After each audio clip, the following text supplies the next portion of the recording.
Peter Parker is a normal high school student in the borough of Queens in New York City. On a field trip to a local science lab with his school, he is bitten by a spider that has been radiated, transforming its spider genes into something not found in nature. Its radiated venom flows through Parker's bloodstream, eventually genetically altering him into something unnatural as well. A human being with all the capabilities of a spider. He has become more than human. He has become superhuman. He has become Spider-Man. And as Spider-Man, Peter Parker begins a quest: right the wrongs of the world and bring evildoers to justice. But Spider-Man's story doesn't begin with destiny. It begins with biology under assault. A single bite doesn't simply grant powers, it detonates a biological revolution inside Peter Parker. In Marvel Comics, radiation often mutates, but here it reprograms. The spider isn't just radioactive, it's biologically advanced, carrying evolutionary traits humans never evolved to possess. When that energy-charged DNA enters Peter's bloodstream, it doesn't kill him, it rewrites him.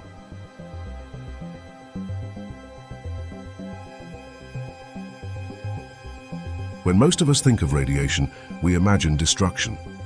DNA damaged beyond repair, cells breaking apart, and biological systems shutting down. And in reality, that's often exactly what happens. Radiation is powerful and usually devastating to living tissue. But within the Marvel universe, radiation doesn't simply destroy. It has the potential to transform. In Peter Parker's case, the spider that bit him wasn't just any spider. It was already a highly specialized organism, carrying traits that represent the peak of evolutionary efficiency. Strength relative to size, extraordinary agility, heightened sensory awareness, and unique survival adaptations. Now imagine combining that biology with a surge of high-energy radiation. Instead of merely damaging Peter's DNA, this energy acts more like a catalyst. It forces an interaction between human genetics and the spider's genetic material. Something like an uncontrolled but astonishingly successful form of gene editing, far beyond anything our current science can achieve. Inside Peter's body, cells begin restructuring. Genetic instructions change. Proteins fold differently. The blueprint that once defined him as a normal human teenager is rewritten into something new. It's not random mutation, it's targeted transformation, driven by traits already perfected in nature, and accelerated by radiation acting as the ignition source. In this way, Peter Parker doesn't simply survive a dangerous encounter. He emerges as a new kind of organism, one shaped by both human biology and the remarkable capabilities of the spider.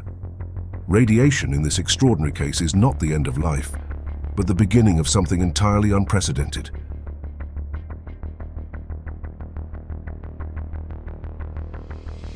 Spider-Man's incredible strength and agility are not simply the result of getting stronger. They reflect a profound biological redesign taking place inside Peter Parker's body. After the transformative effects of the bite, his muscles, bones, and connective tissues are no longer structured like those of a normal human being. In Peter's case, we can imagine that his muscle tissue becomes far more compact than ordinary human muscle, with a dramatically higher concentration of contractile fibers. This would allow him to generate tremendous force without increasing his body size or mass. At the same time, his mitochondria, the tiny power generators inside cells, may become significantly more efficient, giving him access to explosive bursts of energy with little apparent fatigue. But power alone isn't enough to explain Spider-Man's extraordinary physical capabilities. His tendons and ligaments would also need to be stronger and far more elastic, capable of withstanding enormous strain without tearing. This would allow him to leap across rooftops, absorb high-impact landings, and move with an acrobatic fluidity no ordinary human could match. Even his skeleton likely undergoes a remarkable transformation. Rather than simply becoming heavier and thicker, his bones may develop a reinforced internal structure, similar to the lightweight yet incredibly strong lattice patterns seen in certain bird species. This combination of reduced weight and increased durability would allow Peter to accelerate rapidly, maneuver with precision, and endure forces that would easily break normal human bones.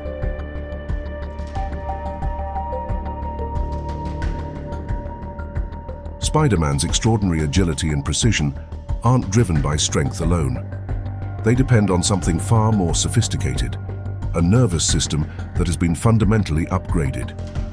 After his transformation, Peter Parker's brain and neural pathways no longer operate at ordinary human speed. Instead, his entire neurological network functions at a dramatically accelerated level. In Peter's case, these neural pathways appear to become significantly more efficient. His nerve fibers may transmit impulses at unprecedented speeds, allowing information from his senses to reach his brain almost instantaneously. At the same time, his neural connections may increase in density, allowing for faster information processing and more complex decision-making in fractions of a second. This means that when Spider-Man encounters danger, his brain is able to interpret incoming data and coordinate a precise response before most people would even register the threat. To Peter, moments of danger may feel different from how they feel to us. Where others experience chaos, he experiences control. Time doesn't literally slow down, but his perception of events becomes so rapid and refined that the world around him appears to move more slowly. This is what allows him to dodge projectiles, navigate rapidly changing environments, and perform complex acrobatic maneuvers with seemingly effortless precision.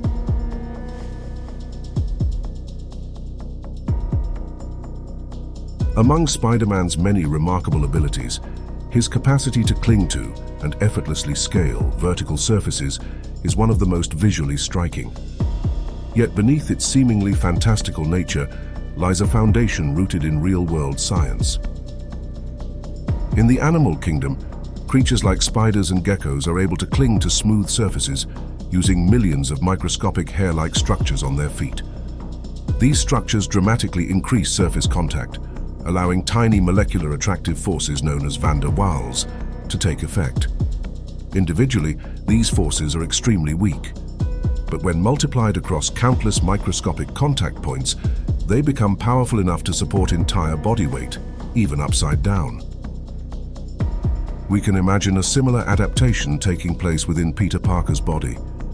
Following his transformation, his fingertips and toes may develop comparable microscopic structures embedded just beneath the skin or extending at a nearly invisible level when needed.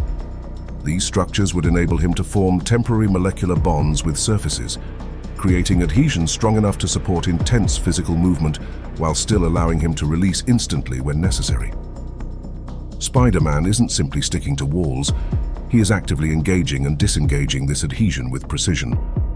His nervous system and musculature would need to coordinate the process seamlessly, allowing him to move quickly across ceilings, windows, and skyscraper walls without hesitation.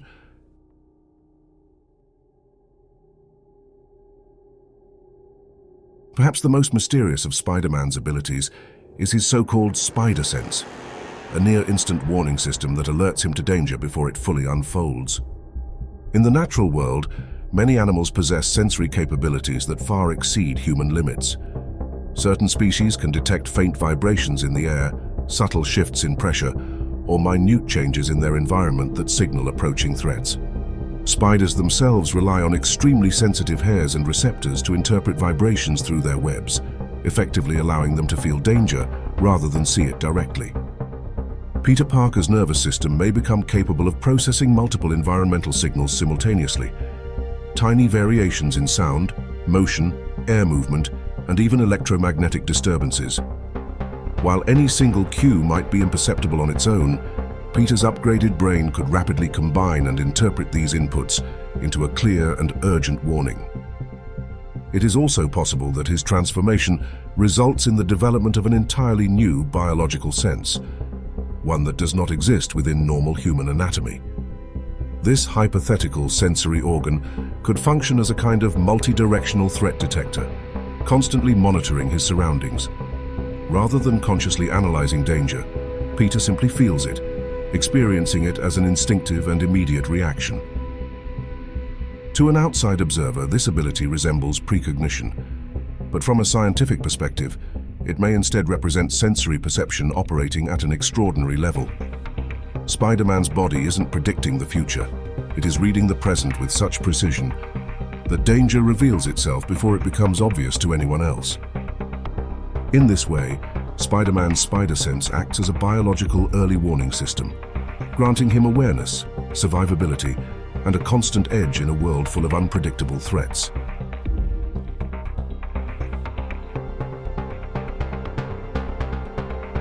Although many of Spider-Man's abilities stem directly from biological transformation, one of his most iconic tools does not. Designed and built entirely by Peter himself, his web shooters represent a breakthrough in materials science. At their core lies an extraordinary synthetic polymer. When stored, it exists as a liquid compound, stable and compact. But once expelled from the web shooters, it rapidly transforms, solidifying into an incredibly durable and flexible fiber. This material must be strong enough to support Peter's weight, while absorbing the shock of high-speed swings across cityscapes. It has to remain elastic, so it can stretch without snapping. It must adhere to surfaces instantly, yet degrade safely over time to prevent environmental buildup. In essence, it behaves like an advanced, highly controlled bio-inspired polymer, stronger than steel by weight, yet light, adaptable, and versatile. With carefully engineered nozzles and trigger controls, he can create different web configurations: swinging lines, complex nets, small adhesive patches, or tightly focused impact strands. Each variation demonstrates not just power, but thoughtful design, while reinforcing a key element of Spider-Man's identity. Spider-Man's abilities may exist in the realm of fiction, but the ideas behind them blend biology, physics, neuroscience, and engineering into a single compelling vision. And with the radical advances we are witnessing today, from artificial intelligence to nanotechnology, what may have been sci-fi fantasy decades ago could slowly develop into real-world capabilities. However, what humans would choose to do with such abilities, or the broader psychological effects it would have on those who acquire them, is another matter altogether. Thank you for watching. If you found this video insightful, please like and subscribe for more thought-provoking content. Only on Krotonium.